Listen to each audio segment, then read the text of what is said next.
Did you ever have a moment when like you were kind of like, oh shit, I want to do this for the rest of my life? Like, you know what I mean? Like, you're in a ton of fucking bands. You're a very sought after drummer.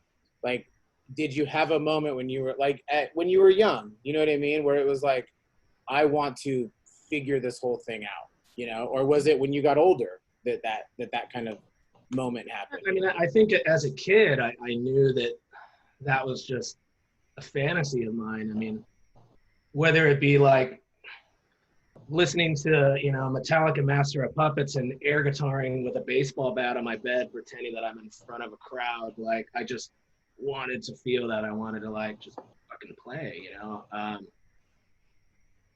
And then, yeah, it was just a lot of playing in the bedroom, jamming with some local friends. And then once I guess I was old enough to, or allowed to go to concerts or shows, coming to Ventura and seeing some of the local bands play was my first experience. So seeing bands like Missing 23rd and Patient Zero and like whatever, you know, these guys who I'm now friends with, and looking up to them and being like, I want to fucking do that, man. Like, they're actually doing it. You know what I mean? I'm just like, I had no one to play with. I was in no bands, but I, you know, that was really inspiring me, you know, all these Ventura bands. Well, because I know we used to skate together a little bit back in the day. You skated a lot, and I skated a lot. And we'd kind of cross paths every once in a while. So, I mean, obviously the skate culture was tied in with the punk culture and the metal culture and all that stuff. But, you know, for me, those two kind of helped build on each other, you know what I mean? Because you were finding out about cool bands during the, you know, skate video releases and shit like that, you know what I mean? And isn't that the truth? Oh, so many good soundtracks. I mean, a lot of good punk songs. And shit, I found out about Dead Can Dance in like a Plan B video. There was a lot of really good underground hip hop. Like, I would stay and wait for the credits to see, like, what the fuck was that song? You know what I mean? Yeah, and that's how we would do it, you know what I mean? But then once you start getting, Ventura's always had such a special, like, music scene, dude. It's even from the early 90s. I mean, obviously the Nardcore scene, you know, back then, but especially that 90s era shit was like, dude, it was going off back then, you know? To me, it's just like there's so many hidden gems. There's just so many like classic shit that just didn't get the credit that it deserved. Yeah, you know? Crop Circle. Remember that? Remember that fucking band? That band ruled, dude. Shitty Steve. Oh, dude. Yeah, the Crop Circle was like an insane technical grindcore band back in Ventura, and you're like, you'd watch them and you're all, I think I just got abducted by fucking aliens, dude. It was like wild shit. It was like Gore Guts before Gore Guts, you know?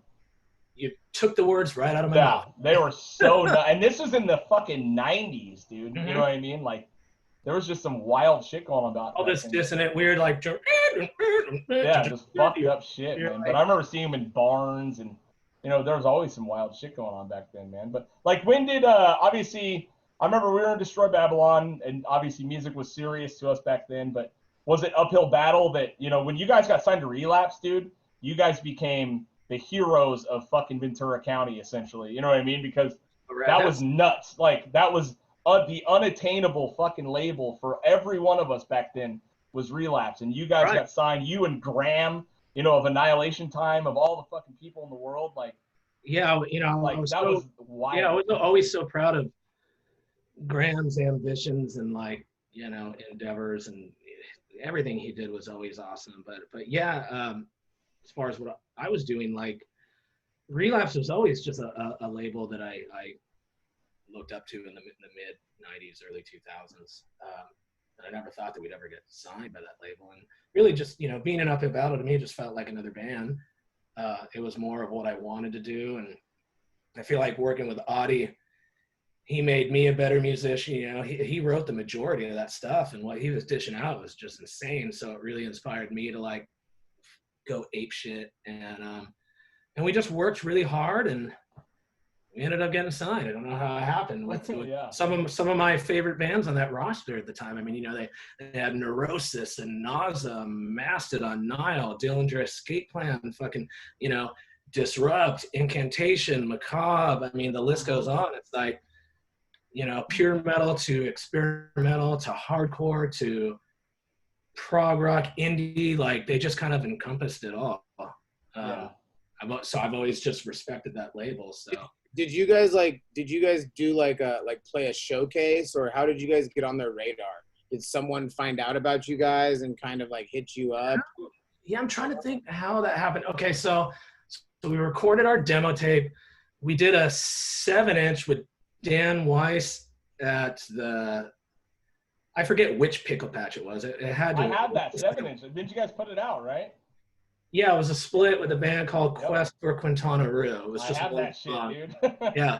Oh, and it was totally like analog, which was rad. Mm-hmm. You know, we like did that shit to tape, and I was all. Yeah. But yeah, we did that, and then I think his name was Nick. I don't know. Audie had some connections with like Stratego and some other musicians he had played with, and we just decided to record all the material that we had at the time, and then we would pick 3 of our best songs, make a list of labels, put a bio together, and just send it out. And I don't think we expected to hear anything, and sure as shit, Relapse. So there was no legitimate showcase. We just signed, and then we booked our first tour. Like 2002, we went on tour with a band called Fall Silent from Reno, Nevada. I don't know if you remember that band. They were kind of never heard them. Kind of a breakdown hardcore band. They were really into skating. Okay. Not bad, man. And that was really it. So I mean, I guess I would assume the show that we played in Philly on that tour to be our showcase, because that was showcase. Yeah. So basically, you guys sent out a demo. You guys sent out a demo, and fucking. Yeah. How many demos do you think you sent out like in that time? Like, obviously Relapse signed you. How many, you know what I mean? 10 to 15 labels, maybe. Yeah. You know? Audie's a pretty big go-getter, dude. I remember him. Audie was more organized than almost any of us, period. Audie, you know what I mean? He's like a 50-year-old man at like 20 years old, you know what I mean? Yeah, he was always, he played that role as dad in the band. Oh, 100%. Yeah. And yeah, I think, you know, we sent demos out to maybe 10 to 15 labels. Relapse being like the top, like, oh, it's probably not going to happen. And then more like indie, like, you know, like something that was realistic. Whatever, like punk label. Right. You know what I mean, like hardcore labels. Yeah, that's a trip, dude. I mean, we were all just so fucking excited for you guys when it happened. I mean, and then I remember like you guys would play shows at Cafe on A with us. You know what I mean? Like, remember that little cafe on A Street in Oxnard? Yeah. You know what I mean? Oh, yeah.